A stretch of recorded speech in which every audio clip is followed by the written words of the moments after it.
Yes, Red Zone TV kwoli webale kubanga okyagoberera yonna gy'osinzira okubanga gy'otulabira nga bulijjo nnyongera okwebaza nti kyokola kya mutawaana nnyo gwatambula naffe ku mukutu gaggadde ogwa Red Zone TV. Kasanda live Robert Kyagulanyi Ssentamu azze kubeera nga ataziikirako muna NUP omubaka mu parliament akiikirira abantu b'e Kasanda side zeeno amanyiddwa nga Honorable Patrick Nsamba Oshabe yafiiriddwa taatawe era tugezezaako okubanga tukutuusaako ebigenda mu maaso live naye nga omanyi network eri mu kyalo si nnungi yadde dakiika n'emu naye tugezaako ne ku mukutu gwaffe guli ogwa Uganda wano oyinza okuyitirayo tugezaako okubanga tukuwa sayidi zonna ekyo kigaana eno nga kidde eri kati gwe yonna gy'osinzira okubanga gy'otulabira ogenda kuba omanya ekigenda mu maaso. Kasanda Robert Kyagulanyi Ssentamu ali Kasanda we twogerera ne leader of opposition bangi badde beebuuza leader of opposition yaddawa nga takyayogera nga takyalabika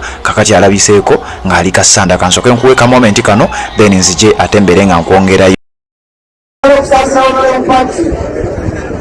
kubanga afiiriddwa taata, afiiriddwa leetawe, afiiriddwa mukwano gwe, ate ndowooza afiiriddwa omuntu asinga okumutegeera. Naye bonalebo kuba omukama taata bw'ekimu n'ekyengerende. Njagala okwebaza bafaala abakoledde erwangiti nga ntandika kufaala Ben n'okutuuka kufa abaliwo okutambula ne Muzeekayiro ono mu bulamu bwe obw'Obukristu bafaala abo twakuleko mu ngalo.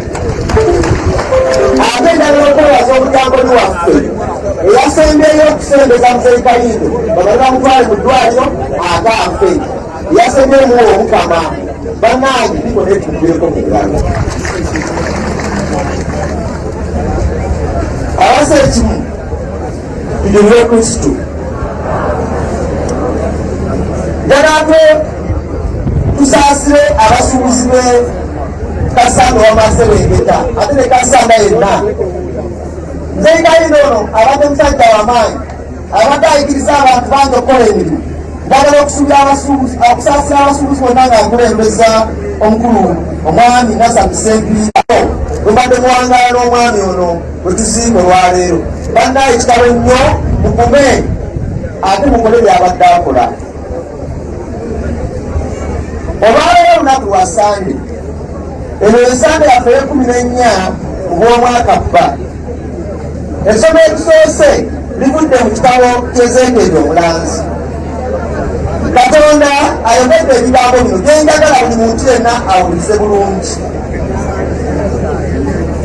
Bwe tuba tusoma emisa y'okuzika naddala ku Lwesande, Eklezia etukubiriza obutakyusa masomo. Era amasomo erisooka n'evangiri twateesenda bwe biri twatuusiza essomo eryokumeka eryokubiri. Naye nsaba amasomo gano gatuyambeko okwebulira ku bulamu bwaffe ate obw'omwoyo era n'obwaki. Essomo erisooka ligambye bino byagamba omukama.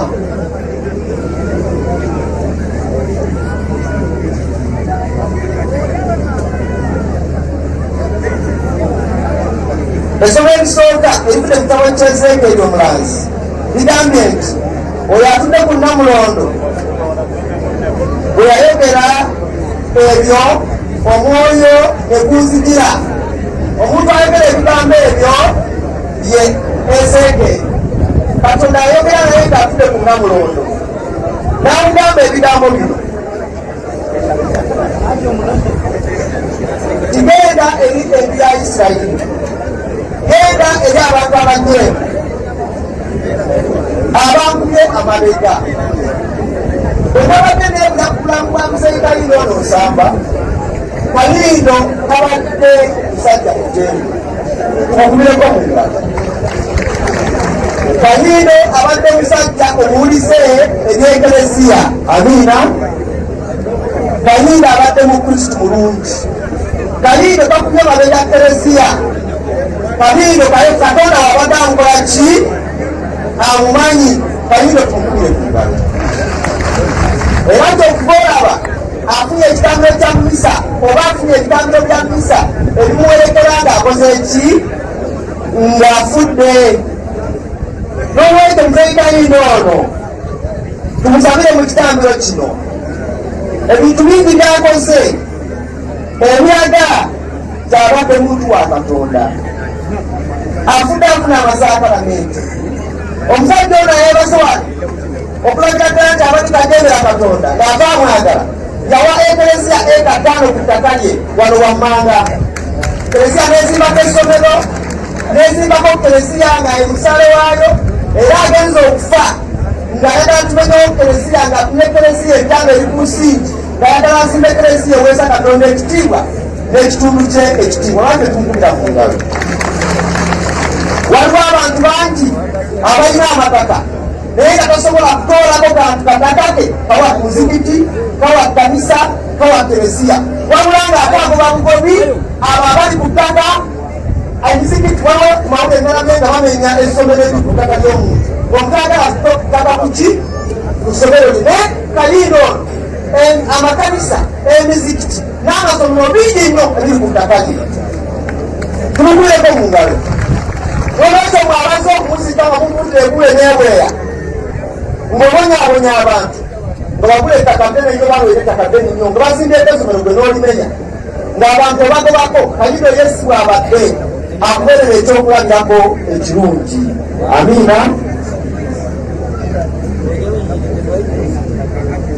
Omugenzi ono abadde yenjikira mu nteekateeka z'ekigo nzijukira bulungi nga tuteekateeka ekigo kyaffe ekyerwanjika kyakusa emyaka 25 okumanya kalindo si mujeemu abakusu b'erwangiri bantu manzije ewuwe mutegeeza ekijaguzo najja etuma nti tufaala naye wamuzeyi kalindo omusabe enva z'ekijaguzo nenzija nanyaniriza lwe najjanga ng'anfumbira ekijjulo nga takusanga muntu wa bulijjo netumala okulya nemutegeeza ensonga namba enva z'ekijaguzo tumukuleko mungalo. Omusajja ono abadde teyeeganya basaasire dooti essomo ekisooka libadde ligamba bagambe bategere nti mu mkoa walimu omuki omulanzi ono Yosefu Kalindo abadde amanyi nti waliwo abalanzi waliwo. Yes, webale kubanga okyali ku Red Zone TV yonna gy'osinzira okubanga gy'otulabira nkugambye Kasanda mu constituency eya Patrick Nsamba Robert Kyagulanyi Ssentamu gyali essaawa zino za nnyini okubeera ng'ate amuziikirako wenkoledde eggulire lino. Webale kubanga okyagoberera yonna gy'osinzira okubanga gy'otulabira naawe atanaba kubanga osubscribinga kirira wansi awo w'olaba ekigambo subscribe kikwateko kwata kade aka notification kakuyambako n'obeera nga tomisinga ate nsonga yonna ku mukutu gaggadde ogwa Red Zone TV. Ensonga zonna ne ziba ng'ate zitambulira ddala bubaya sana nnyo.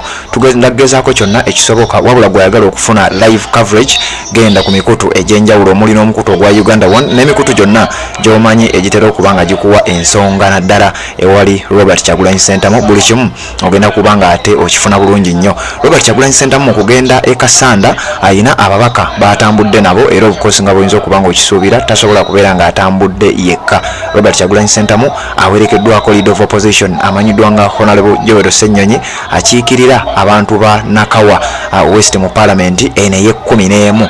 Joel Ssennyonyi tabadde era yekka kuliko John Baptist Nambeshe ono nga ye chief whip ate nga ye deputy president owa side eza Eastern Uganda oba mu Busoga yonna n'okwetoloola side eyo paka Mbale paka Buduuda paka yonna eyo nga boyinza okuba nga okitegeera gwe munange agoberera omukutu ogwa Red Zone TV. Wabula kyenyinza okugamba embeera ebadde yansasagge nga bwomanyi bannayuganda essanyu libadde lingi nnyo nga balabye ku Robert Kyagulanyi Ssentamu era wetwogerera embeera waliwo abali aba NRM abali ku mukolo guno gwatugoberera kyenjagala okubanga nkutegeeza waliwo aba NRM nga ku guno omukolo bazze era kwe bali bulambalamba wabula embeera yaabwe balabika nga batandise okutya kiki ekiyinza okuddirira oluvannyuma lw'okuba nti Robert Kyagulanyi Ssentamu bannayuganda essanyu lye bamulaze libadde lisinga awo wenyininyini webabadde balirowooleza.